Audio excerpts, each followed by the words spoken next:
Hey guys, welcome back to Vertical Momentum. I'm your host, Richard Kaufman. It's been a long time. It's been a month since I've been here, so I'm glad to be back. And my first guest coming back is Miss Cindy. She's amazing. She's a retired professor, retired psychologist. Psychology. She an amazing award-winning author, and one of my favorite new books she just got out. We're going to be talking about a little bit. And guys, if you are struggling with mental health, this is a subject that I believe in wholeheartedly. Make sure you subscribe, hit that notification bell, and if you love to read, you're also going to want to listen to this, especially if you're a World War II aficionado like I am, and if you love history. This is going to be your episode to watch. Cindy, welcome to the show. How are you doing today? Very well, thank you, and it's great to be here. Oh, I'm so grateful, and I just want to publicly thank Abigail Sinclair for putting us together. So I just want to say thank you to her. Um, I'm so, grateful too. yeah, so tell us a little bit about where'd you come from and where'd you grow up, and how did you get into doing what you did in the past, and what you're doing now. Well, as you can probably hear, although I try and control my accent, after a little while, the New Hampshire comes out. So I was raised in New Hampshire, and my folks met during World War II. My mother was a war bride, and that gave me kind of a unique life in some ways. But I also think I was influenced to become a psychologist because, like so many psychologists and psychiatrists, we have a little bit of a screwy background too ourselves. My mother always gave way to my father, who was very domineering, and I wasn't really that happy a kid most of the time. I decided I wanted to study psychology so I could end up on the right side of the couch, and that's kind of what motivated me to get a handle on things as best I could. And it worked out well for me. I was probably sensitive to some issues that paid off for my patients and helped me really want to study, really motivated me. Now, because you said your dad was a veteran, Yeah. um, and I'm a veteran, and I got three children, and I'm sure they've seen the best and they've seen the worst of me, struggling with my own PTS. But now, instead of post traumatic stress disorder, I consider it post traumatic growth. So Right. now, seeing as you became, as you went to school and you started seeing what your dad was going through, what was that like? Did it change your perception on? Well, back then it was shell shocked. There was no such thing as PTSD back then. Um, My my so my dad didn't have that kind of a reason. I think he he grew up as the second child, and he probably would be thinking of himself as a spare. Maybe his older brother was a war hero. His uh, older brother was very dashing looking, handsome, very successful with the girls. And my dad, I think, was average, but he always had kind of a chip on his shoulder, and he wasn't exposed to a great deal of trauma during World War II because he had a military police position, and he was protected from combat in that sense. So I think there were reasons he had his issues, but he didn't try dealing with them. And I respect people who, as adults, say, "Hey, I'm going to take care of myself. I'm going to get some help." Um, so, I mean, I was good to him all his life. I was good to him at the end of his life, and he lived a long life. And we had good times, but there were times when I just needed to be away from him for my own mental health. And my siblings as well, needed space. But now, it all worked out. like we talked about earlier, I struggled with PTS, and I still see my same therapist. I think we're going on 12 years now, and I think for now, I'm seeing a lot of guys are telling other guys, suck it up, or man up. And I think guys telling other guys to man up is killing more men today than ever. Because we think that somebody tells you to man up, that doesn't mean you don't need to go for help. And I think going for help takes more strength than not going for help, right? I'm so glad that in these times it's much more acceptable to get help. I really, really admire people who do get the help. And of course, I saw patients for many, many years, and I'm sure that it was of help to many of them, most of them. To and if not with me, they could be referred somewhere else. But reaching out, getting the help, working your issues, admitting your issues, and feeling okay about admitting it is very important. If other guys can say, I had that problem too, and I went to a therapist, I had that problem too, and this is what I did, those are the important messages for today. So, did you go into a specific kind of therapy, or did you go to do anything specific? I was a general psychologist and licensed by the state of Connecticut, and it depended on who showed up as to what things I concentrated on. But in my early days as a professor and working around a student population, I was in on treating early eating disorders among teenage girls and younger. And I wrote a couple of books about that way back. But after I retired from the university, I felt like I hadn't done enough with my psychology. And I went to work for a large social service agency in our community that catered to a lot of PTSD and a lot of alcohol and drug abuse and worked with homeless. And I ended up working with all of them because I became the clinical director of that program. And so I would see it all, and if somebody was out sick, I would do it all. And there were weeks when I ran a home that was for AIDS patients before we had a cure for AIDS. And I had to learn a lot as fast as I could and then realize that all human beings have similarities.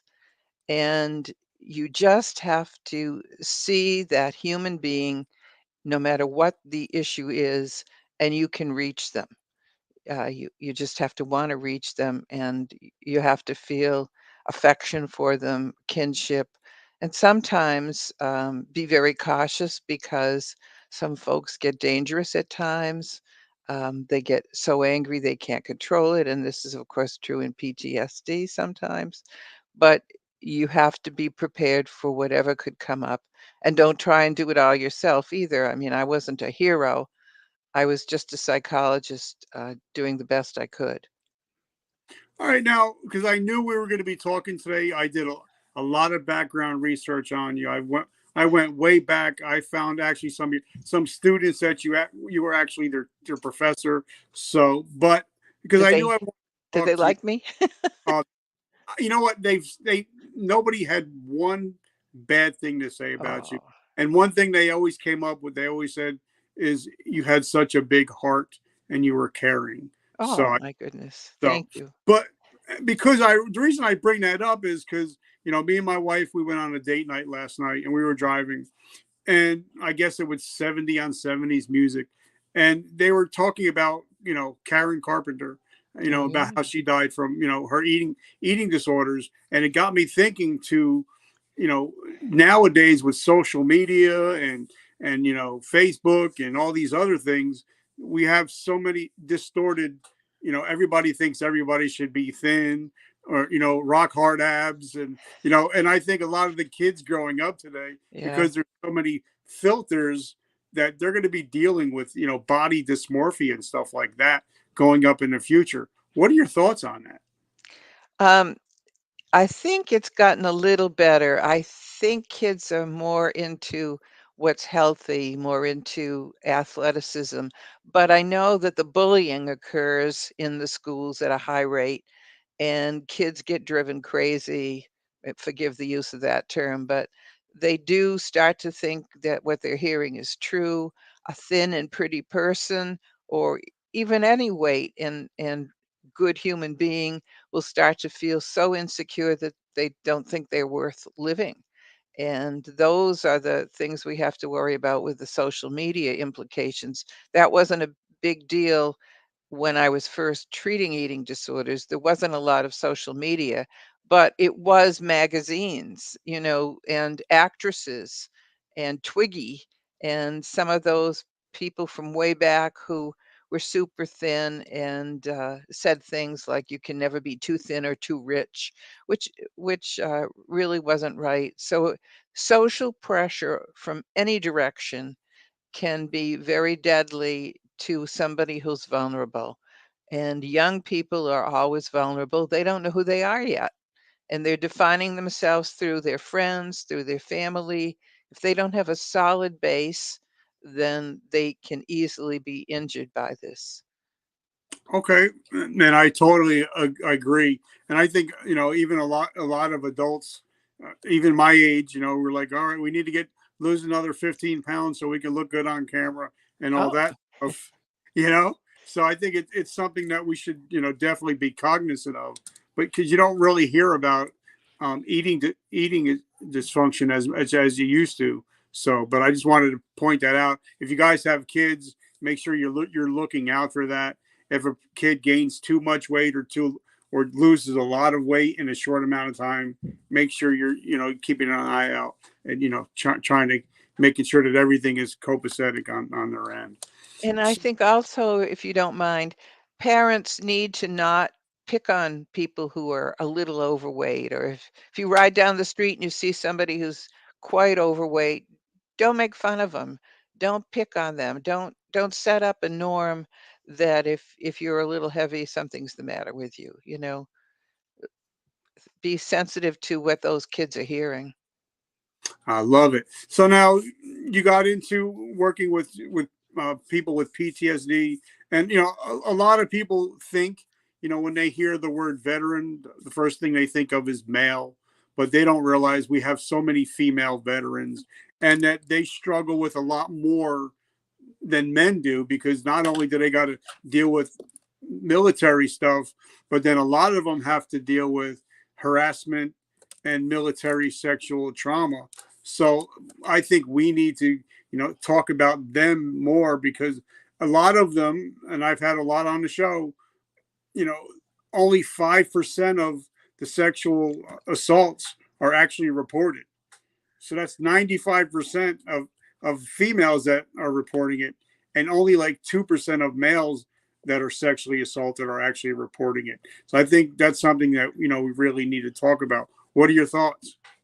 Well, I haven't worked with the military per se, but I do think that, terms like don't ask, don't tell, and then the stigma of being harassed by an officer, or, the conclusion for many women who have reported is negative. They become more injured by reporting it, it seems, than if they keep it to themselves. At least that's the perception out here. And there has to be a network of women officers at the top who are in a position to hang on and make it, realistic for women to trust that somebody who gets it will hear it, and that they will be protected, that reporting isn't going to be the end of their career, because these women want their jobs and want their futures with the military just like the men do.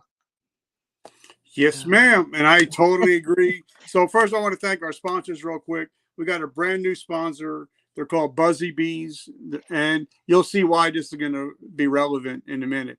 But they're a brand new company. They actually make local honey. My friend is actually a beekeeper, Sam. He's actually the beekeeper, and he makes local honey salves. He makes um, pops. He makes lip stuff for stuff for your lips and for your skin. So, guys, if you love honey, because especially now coming up, allergy season's coming. Make sure you eat honey and your local honey. It'll help you a lot with your allergies. So if you're interested in honey, check out down below. Also, if you're a guy that is a believer in Jesus Christ like I am, and you're looking to change the world but change your home, also write that down, write Christ down below, and we got a brand new group down we're involved in. It's a mastermind for Christian men to help change the world that we actually live in. So now let me ask you a question, Cindy, because a lot of guys or girls, we get out of the military, we lose our mission, we lose the camaraderie. We don't have any money because we're broke because we're retiring, and we have to pivot. Now, so you pivoted a couple times in your life, correct? So talk Yes. about pivoting. Especially going from one thing to another, and then realizing there's more to life than what I'm doing. So talk about pivoting. Well, I was with the University of Connecticut for over 30 years, over 31 years, and I loved it while I was there. But it had been the only thing I did out of, I went high school, college, graduate school, and then right into teaching. I wanted to see the rest of the world, and from not from the ivory tower, but from the ground up. And so when I retired, I lasted about 3 weeks before I started looking for a job where I could get my hands dirty if I needed to. And that's when I went to the social service agency and did that for about more than 5 years. And then went to a mental hospital where I worked another few years. But all the time I was uh, in my career at UConn and in these jobs, I had a small private practice. So I was always doing what I was teaching, and I was always practicing what I was asking others to do, so that as a clinical director, I knew what they should be doing because I was doing it too, and the forms that you have to fill out and the craziness with insurance companies and how hard it is for the provider as well as the patient to get the correct coverage. So I went through a lot of that, and I enjoyed that hands-on work. I enjoyed getting to know clients from every walk of life. Uh, and then when I thought I was getting old enough that I'd better retire, I couldn't stand it. Not having, I mean, I love to cook, but how much can you cook without having another kind of problem? So I started writing. I mean, writing not the way I had as a professor, which was journal articles, research articles, and a textbook. But now I wanted to write something that would be interesting to read just for the heck of it. And the first thing I wanted to do was a memoir on my mother's side of the family, since I had grown up in a half Italian, half American family. I thought it was pretty cool. And I wanted to talk about all my Italian relatives and the things I'd learned from having that in my life, my mother's cooking, my mother's family, the trips to Italy, all of that. And I made it kind of light and humorous, except when it couldn't be light and humorous about, death and dying and the end of families. And that was called Italian Spices, a memoir. But that sold out. I had a small town, small time publisher, and when it was done, it was done. Then I went on to writing horror books, which sounds strange, but I had always liked Edgar Allan Poe and Stephen King, and I had read them to cheer myself up from studying.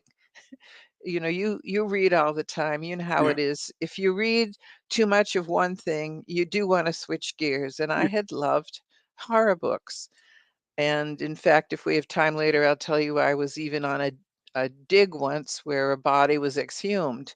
But that's for real. But that wasn't in my storybook. So I wrote 3 horror novels, and one linked to the next and then to the third. And they were fun to read, and not gory, but spooky.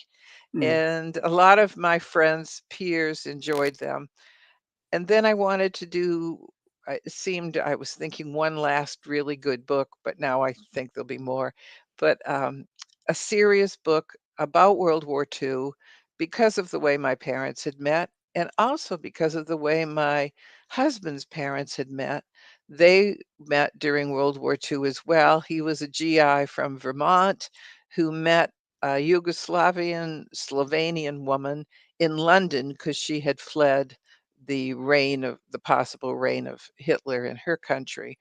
And they that my mother-in-law was one of 6 kids from Slovenia who all were really done in by the war, because not that they died necessarily, but the war hit just as they were going to begin their lives as young people, and then the war pushed them all over the world. And so I wanted to focus on them, and particularly what happened to a couple of them who had very traumatic experiences. And the one uncle who was uh, a German Nazi in a Nazi POW camp for most of the war and survived that camp. Um, so I got busy writing and exploring Slovenia. So, obviously, you had to do a lot of research. Like me, anytime I'm going to interview a guest, I do weeks and weeks of research. Wow. So, having to do all this research, what are some of the things that you learned that's not really taught? Because I'm noticing, because I'm not a big TV watcher, but if I do watch anything, it's usually history or something like that. And a lot of the stuff is not even being talked about that happened. It gets glossed over. You know what I mean? So what did Yes, you I do. learn? What are some things you learned about that you never hear about? Well, I wondered why that part of the world was always fighting. It seemed as though there was ethnic cleansing and civil wars, even when there wasn't a big world war, and there had been so many so close together. So I got a book called The Bridge Over the Drina, and it was very thick and intimidating, but it was written by a man who won the Pulitzer Prize in Literature for writing that book. And he talked about the culture when it was very segmented and people were kind of living in their own little countries, and then how the groups were connected by a bridge being built, and it increased the number of people who would come over to a different area. You would expand, but then it introduced more competition, and it introduced more jealousy, and even fighting over whose bridge is it. And people from very different religious factors, Orthodox from different parts, people who were Jewish, people who were Christians, in all different uh, segments of the faith, would not deal well with each other when there was other competition introduced. So I used that to help me begin to understand the complexities of these cultures that weren't homogenized but were very strident in their differences. And then I moved on to books that had been written in a little bit more recent times, but over people who were traveling in those areas just before World War II broke out, and how they looked at the people in those cultures. And one woman wrote, the Serbs believed that the Croatians could believe they were never wrong, and the Croatians believed the Serbs were never right. And it was just, their beliefs of each other were so strident that there was no way you could ever compromise and never forgive and never move on to, it seemed, enjoy or appreciate the culture of those people next door. And sometimes you need your neighbors, and then war breaks out, and you're serving in the same army, and different things happen, and you are under one king. And the country Yugoslavia tried to pull some nations together that had never wanted to speak to each other, and in the end that didn't work out so well either. So, but those were the things I wanted to look at, what the history of those countries had been. In fact, although it's historical fiction, even though much of it is true, I put a bibliography on my blog in my website because I wanted people to see what I had read to prepare to write that book, so they would know about the richness of the background. And I just scratched the surface. I mean, I couldn't possibly have read all that needed reading. But the most shocking thing was that the things that happened at the end of the war had been hidden. And a few people who were Slovenians had written in their own native tongue, and I read the translations of their stories about the horror that had happened to anyone who wasn't believed to be a partisan fighting under the communist flag towards the end of the war. The communists had helped out the Allies. They had changed from being associated with Hitler to being associated with the Allies, and they helped in ending the war by organizing the partisan groups who were fighting more or less like jungle warfare in these small countries.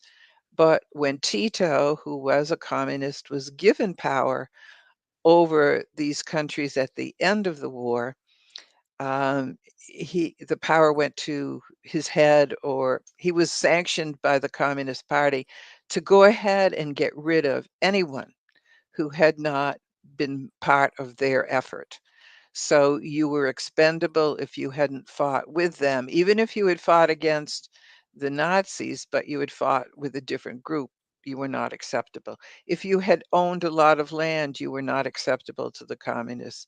If you had been wealthy or had a title, you were not acceptable.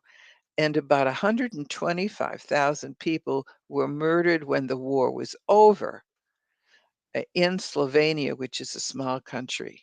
And their bodies were buried in mines, were hidden away in the woods, such as we see in Ukraine right now, when people go in after the Russians have left and they find the bodies in the cellar holes, and it's history repeating itself in the worst possible way. But that's the communist view. And so the role of communism before, during, and after the war was eye opening for me. Not that I thought it was a good thing, but to the extent there were no scruples about life. Okay, so now, like for me, um, my mother's Italian. My Ah, father, my father was Sicilian, oh, and we got, I forget which one we got. I think Ancestry. We did the whole DNA thing, and like my family, I can go back to the 1400s, and but my wife's family, and they come from Italy too, but they come from the hills of Italy. Theirs only goes back 100 years, and then we can't find anything else. huh. So it's amazing how I can sit and talk to a guy. He can tell me, "Oh, the Yankees were this year and started this year, had this many players." But I ask him, "Well, what about your family? How far does it go back?" A lot of people don't even have a clue what their own lineage is, and I think that should be really something we should look into, checking out our lineage and finding out where we come from, because then we'll realize, well, where we come from is why we do the things that we still do today, right? Well, it's a big factor because we repeat what we're taught, and we repeat what our parents did, and carry some of their attitudes whether we know it or not. Um, but it's good to find out lineage if you can, and I know some groups cannot. Although DNA is helping even people whose ancestors were slaves to find out where they really came from, because for a long time they had no history, and now you can find it. Now you can find it. I love it. So, how do we find you? Where can we find your books? And like I said, I love this latest book. I'm only halfway through it, so I'm Oh, still working through it because I'm a slow reader. I'm that guy. I like to underline. I like to earmark pages. I like to study a book more than just read it. So I'm only halfway through, but I'll let you know when I am through with it. So, where do we find your books, and how do we get your books? okay. Well, actually, the easiest thing is Amazon. Yeah. All three of the horror books, and I can show you the first one. Uh, it's let's see, I've got to figure out how to do this. Nope, I can see it. Yep. Oh, okay, I gotta go this way. Yeah. All right. The Farmhouse on Cemetery Hill Road is the first one, and then the other two flow from this one, so it's the run to begin with. But and it my I use my maiden name with my mother's maiden name and my married name all together, so it's Cynthia Herbert Brewski Adams. When you're looking for it, but if you just say Cynthia Adams and you have the title, you'll find it.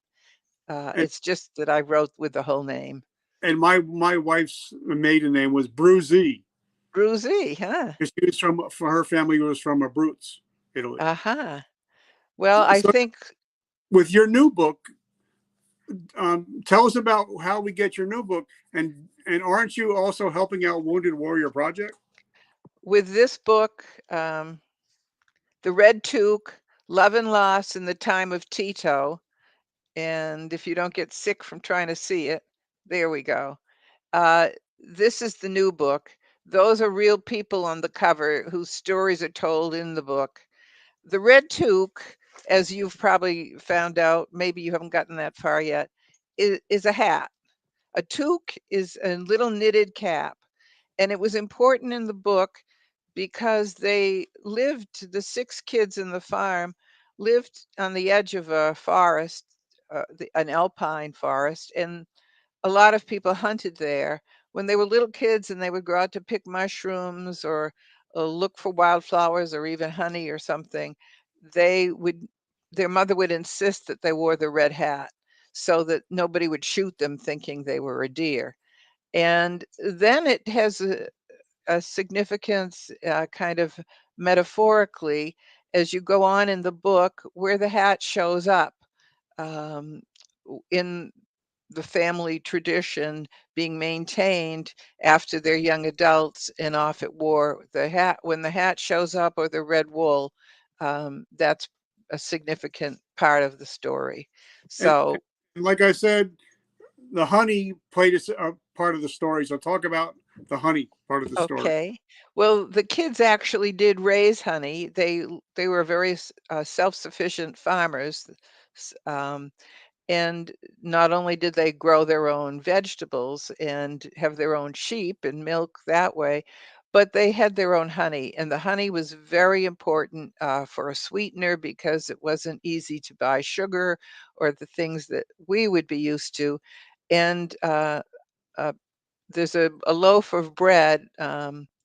I'm going to say it wrong now because I'm blanking from the stage fright here, but uh, there's a loaf of bread they make every Christmas, and it's a yeast bread, and you have to pull it and pull it, and it takes a bunch of the kids to pull it over the edge of a table to stretch it enough, and then they put the nuts and honey and cinnamon and anything else that has a little sweet flavor to it inside this bread, and they roll it up, and potica bread, and they roll it in it. The recipe I have makes two big rings of it, and then you have to let it rise overnight, and then you bake it on Christmas Day, and it's a delicious treat. I have a picture of it and the recipe on my blog if somebody wants to know how to do it. Um, it it we made it this last Christmas to see if we could do it. It was a lot of work, but it's delicious, and I saved half of it for Easter, so that will, you know, get us through a holiday or 2. Now, how do we find your blog? You go to, https, //www.getbooksbycindy.com. Getbooksbycindy.com, everything lowercase and, easy to remember, I hope. Just getbooksbycindy.com. And the blog, you have to go to the top along the dashboard of the website, and you'll see the word blog. And if you hit that, it will bring you to my little stories and some photos and the recipe. Also, on the website, all of the books are listed, and they say underneath them, "Want to buy this book?" If you hit that button, you'll go immediately to Amazon, and you won't have to look for the books on Amazon. You can just get them off the website. The price is no different. But the important thing to know about buying the Red Toque is that in all the paperbacks, uh, a percentage, about half of any profit, goes to Wounded Warriors, because I thought, given the nature of the story, about the family, that of all places that something would do some good, the Wounded Warriors deserved um, something from a book about World War II. And I'll make sure that I also put that in the show notes, and I'll also tag them to let them know that we appreciate them. We're taking care of them. So this is also a teaching podcast. So if there's somebody out there struggling with post traumatic, and they're keeping it to themselves, and we know that's sometimes that's the worst place you can be, is inside your head. What are some steps you can that you would advise them to start getting some help? Okay. Well, uh, if you have somebody you trust, somebody you love, that's a good place to just begin saying, opening up, let yourself talk about it to that person. But if not, contact the VA. And I think that's a good place to get a referral for, since this is all over the country, um, to what is good in your area. There are mental health sources in almost every area. There is the phone number for suicide prevention. You can use that, not because you're suicidal, or call it if you are, for sure, but you can use that number to get a good referral to a group too. But I think, and if some people think, oh, I could never tell a group my problems, I have enough trouble telling one person, then find a psychologist or a psychiatrist that has a reputation for dealing with your type of problem. And that should ease you into things. Everybody I know has gone to a shrink at one time in their life. It's not a stigma anymore. Um, Everybody needs help at some point. And if you've sacrificed for your country and you've seen things that are so brutal, or even if it came about in some other way, like your family of origin, whatever caused your problem, there's no shame in asking for help. In fact, you're wasting a life and maybe hurting those who love you by not getting the help. And I just want to add, this is such a trauma ridden world right now. I mean, every day in 2023, there has been a shooting, a needless, senseless shooting where people have been killed and others have witnessed it, and the trauma is everywhere. So I don't think anyone, whether they avoided the service or, didn't want to go in the service or weren't eligible for the service, aren't helping through acts as first responders. It doesn't matter. You can have trauma in everyday living. A little boy I was talking to recently, I asked him if he knew what the word trauma meant. And he said, I think I do. And he was only 8 years old. And I said, really? Can you tell me? He said, well, we were in school and the buzzer sound that meant we were having a drill, a shooter drill. And I looked at the teacher and she looked scared. And I said, Mrs. Brown, please tell me that this is a drill. And she said, Robert, I can't tell you that. I wasn't expecting this. And I said, well, what did you do? And he said, I burst into tears and I started shaking because all I could think was this was the last day of my life. Imagine that, 8 years old, going to school. It wasn't a shooter. It didn't turn out to be a real thing, but because they hadn't informed the staff of doing this, and maybe they need to do a certain number of them without preparation, I don't know. But just imagine being that little kid and having to think that. Um, so everyone has trauma at different levels. and little kids all the way up to their daddies, you know. Oh, and guys, if you're watching this and if you're struggling right this second, hang up and dial 988. That's another number you can reach out to. You will get help immediately. Somebody will be there for you. Like my t-shirt says, guys, today I decide. As you guys know, I'm a big Joel Osteen guy. So I believe we can decide today whether we be a victor or a victim. We can either have PTSD or PTG, which is post traumatic growth, which is something that I choose to have instead of the PTSD. Also, for me, I went on a news diet starting January 1st. I haven't watched any news since January 1st, and I believe it helps me my mental state a lot more because if it didn't happen on Sports Center, then I don't know it's even happened. And I think like a lot of people, they get so enamored watching 6 to 8 hours of news a day that really gets the stress and the anxiety and the depression up. What are your thoughts on that? Well, I probably shouldn't have told you about all the shootings since you've been on your diet. Um, I like to know what's happening, but I certainly don't want to hear it while I'm eating dinner. And around certain times, you just have to shut it off. You don't want to hear it at bedtime. Um, and sometimes just getting away from it, especially I think if the little kids are around the table. You just don't want to hear those things subject kids to something that we can hardly bear to hear.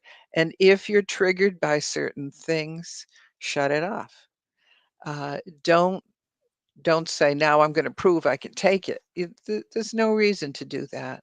And edit the movies you'll watch because all kinds of things that look like they're fun can be fun for some and not fun for others. And there's no harm in protecting yourself and protecting those you love by doing that.